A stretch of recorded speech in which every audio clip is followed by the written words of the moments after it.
bienvenue sur le Strict Minimum. Aujourd'hui, je vous fais finalement la vidéo dans laquelle je vous montre ma recette de pain avec des variantes aussi.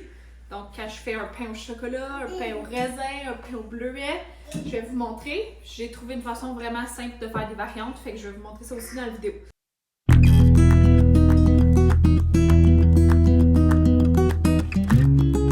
Donc, si tu fais pas ton levain maison, je t'invite à aller regarder la vidéo comment préparer ton levain maison. Ça prend quelques jours, quelques semaines pour avoir un levain actif. Mais ensuite, tu vas être capable de faire ton pain. Donc, si tu as déjà du levain actif, tu peux regarder cette recette-ci. Puis, tu vas voir que je la fais en grande quantité souvent. Donc, ça se peut que je double ma recette. Déjà que ma recette fait 2 pains. Donc, je vais prendre mon livre de recettes. Bien que c'est une recette que je connais par cœur, mais je vais la prendre avec vous aujourd'hui. J'ai fait un cartable pour tout regrouper, toutes mes recettes que j'utilise pour ne pas avoir de recettes superflues et avoir 15 livres de recettes. C'est disponible sur ma boutique si jamais tu veux acheter des templates. Mais en gros, c'est un livre de recettes. Il y a la page couverture. Ensuite, tu as toutes les catégories. Puis, chaque catégorie, tu imprimes tes images, tu mets le nom et tu les mets en ordre. Puis, tu peux les retrouver dans ton livre. Donc, ma recette de pain. Ma recette de pain fait deux pains, mais là, ça se peut que je la double parce que j'ai beaucoup de levain. Donc, tu vas avoir besoin de ton levain. Moi, il est dans le four. J'ai allumé la lumière du four pour accélérer le fait que... pour le mettre dans une aire chaude pour qu'il devienne actif plus rapidement. Ton levain devient actif entre 4 à 12 heures. Généralement, j'aime bien le nourrir le soir juste avant de me coucher puis cuisiner mes pains le matin. Mais aujourd'hui, j'ai nourri mon levain à mon réveil. Puis là, hier après-midi, là, je vais pouvoir l'utiliser. Mais c'est pour ça que je l'ai mis dans le four pour lui donner un petit coup de pouce. Mon four n'est pas parti. C'est vraiment juste avec la lumière du four que ça donne un petit coup de pouce à mon levain pour être actif. Donc, ça, c'est ma base de pain que je vais utiliser. Peu importe les variantes que je vais faire de pain. Je vais vous montrer mes variantes tout à l'heure, les options que je fais. Après, vous pouvez faire 1001 options que vous voulez, mais c'est vraiment pour simplifier ma recette. Aussi, je tiens à vous préciser que je suis pas... j'ai jamais travaillé en boulangerie.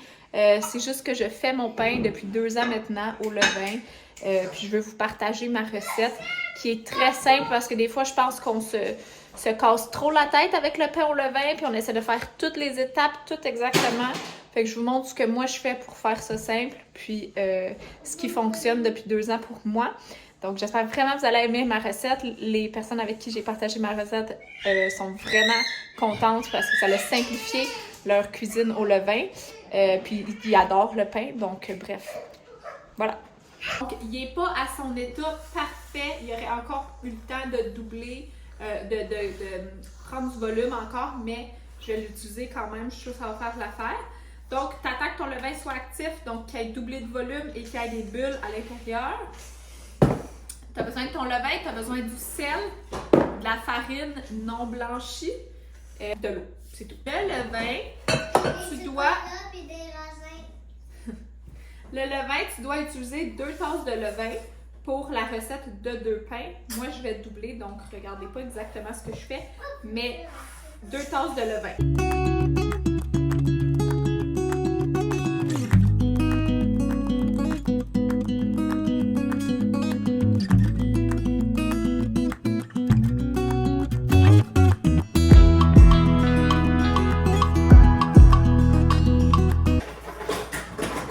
En termes d'outils, j'utilise une spatule comme ça pour couper mes boules de pain plus tard, vous allez voir. Puis je sais pas comment ils l'appellent, mais c'est vraiment pour faire du pain, pour brasser. Je mélange aussi mes mélanges de gâteaux, toutes les conceptions que je fais avec ça. Comme ça, c'est multi-usage dans ma cuisine. Mais j'ai fait longtemps mon pain avec une fourchette. Fait que gênez-vous pas d'essayer avec une fourchette. Donc, j'ai mis mes 2 tasses de levain. Là, il faut 2 tasses et demie d'eau.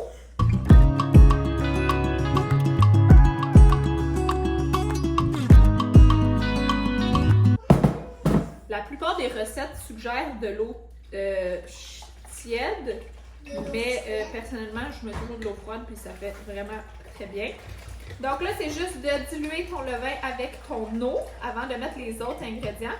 Puis tu vas voir, là, c'est supposé te faire de la mousse. De la mousse comme ça, là. T'es plus supposé avoir de grumeaux une fois que tu as tout brassé. Vous montrer, là, ça donne vraiment plein de bulles quand on a fini de brasser. Donc, ensuite, c'est d'ajouter la farine, 6 tasses de farine pour faire tes 2 pains. Je double la recette, donc j'en mets 12, mais pour la recette 2 pains, 6 tasses de farine.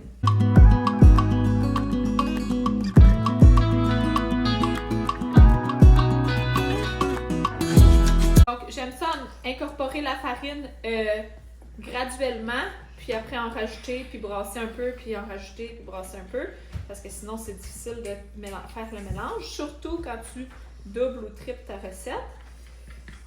Puis, ensuite, on va ajouter le sel. Il y a beaucoup de recettes qui laissent agir le mélange pendant 1 heure sur le comptoir avant d'ajouter le sel, mais personnellement, moi, je mélange tout au début. Comme ça, c'est une étape de moins à penser ou à être présente à la maison dans la prochaine heure pour pouvoir ajouter ton sel. Puis, personnellement, je n'ai pas vu la différence, donc le plus je me simplifie la vie en cuisine, le mieux c'est.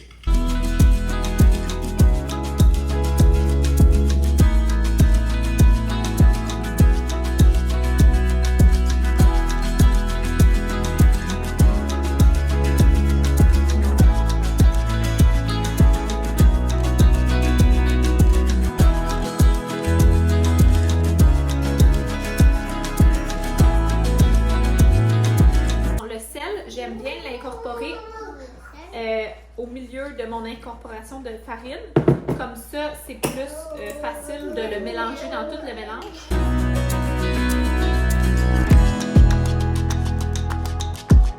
Le sel, c'est 2 cuillères à thé de sel pour tes 2.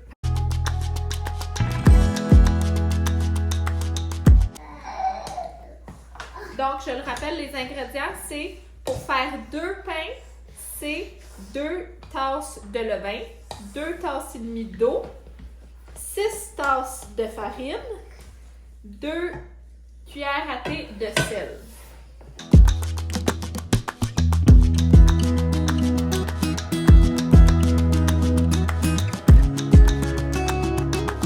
Donc là, je suis rendue à la fin d'incorporation de ma farine. Généralement, le pain, là, ça vaut la peine de le pétrir à la main, pas juste avec le bâton. Donc, vous pouvez pétrir votre pâte pendant quelques minutes à la main.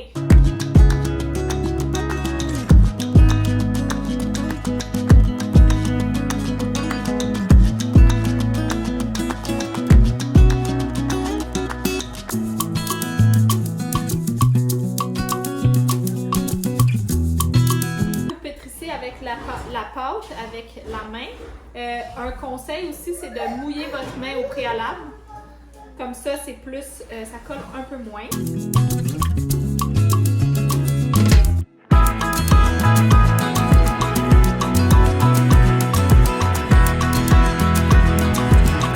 Donc, ma pâte est mélangée. Je vais la laisser reposer pendant 2 heures sur le comptoir avec un linge humide. Si tu préférais ne pas mettre ton sel tout de suite, tu le laisses reposer 1 heure, tu mélanges ton sel, tu le laisses reposer une autre heure avant la prochaine étape, qui est 4 stretch and fold, qu'ils disent en anglais. Je sais pas c'est quoi la traduction en français, c'est juste étirer et plier, ça doit être ça. Étirer et plier des 4 côtés. Donc, je vous explique ça tout à l'heure, mais on se voit dans 2 heures.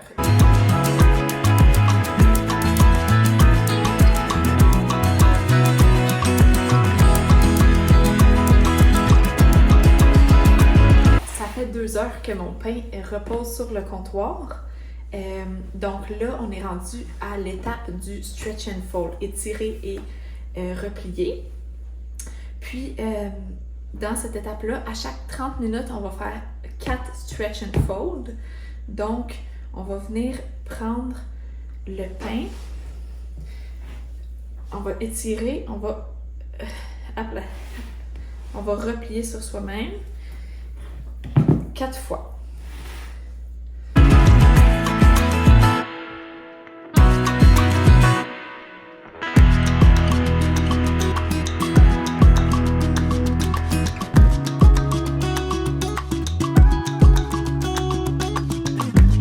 À cette étape-là, c'est important de s'assurer que notre linge est encore assez humide, donc n'hésitez pas à le remouiller si jamais. Donc voilà, on le recouvre et on revient dans 30 minutes. Donc 4 fois à chaque 30 minutes, donc pendant 2 heures. On va faire la technique du étirer et plier.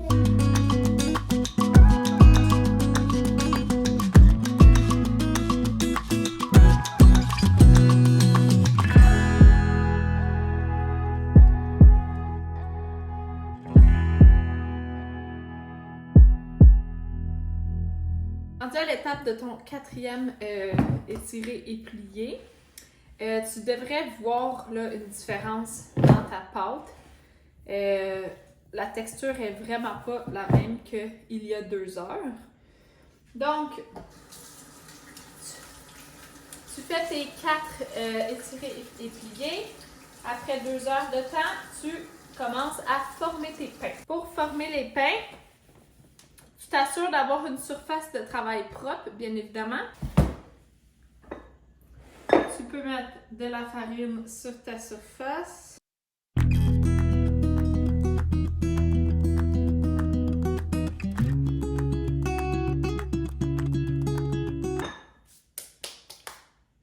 Ensuite, tu vas venir verser ta pâte.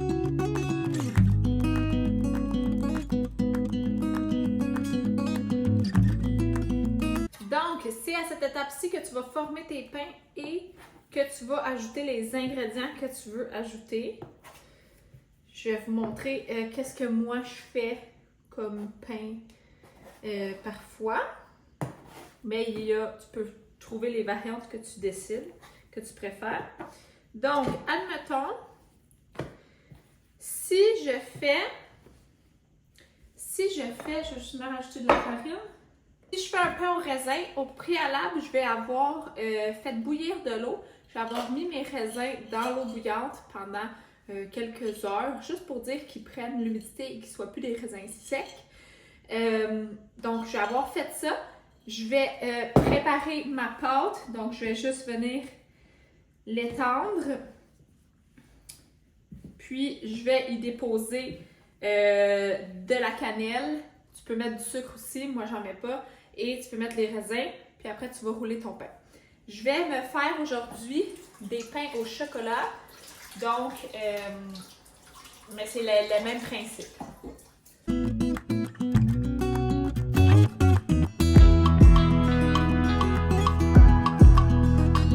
Donc, tu essaies d'en mettre un peu partout. Là, tu vas venir rouler ta pâte pour emprisonner les morceaux. Ensuite, avec ton pain, tu vas venir le pousser et le ramener vers toi pour lui donner comme un peu de tension à l'intérieur.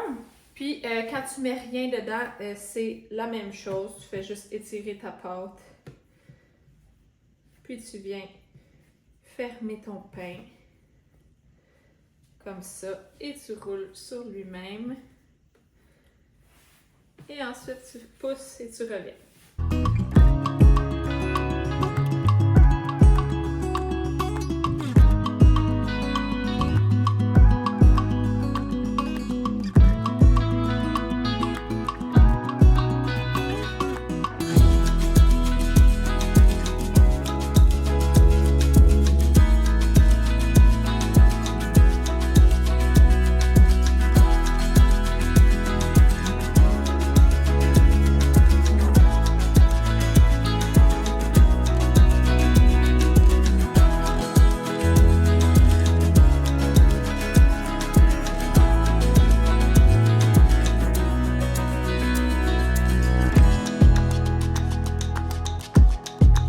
Donc, une fois que tes pains sont formés, il y a des personnes qui utilisent des bannotones pour déposer leur pain. J'en utilisais avant.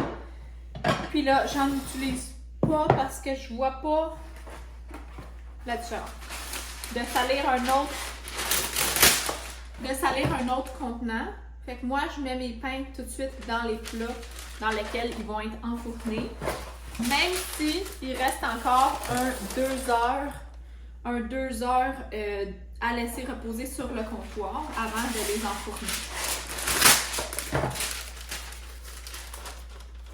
J'utilise du papier parchemin en dessous de mes plats.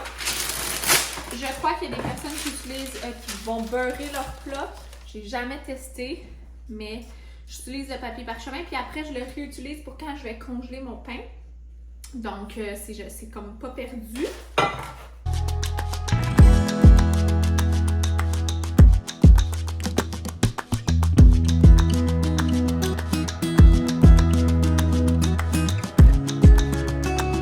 Donc, à ce stade-ci, il va juste rester à laisser les pains sur le comptoir pendant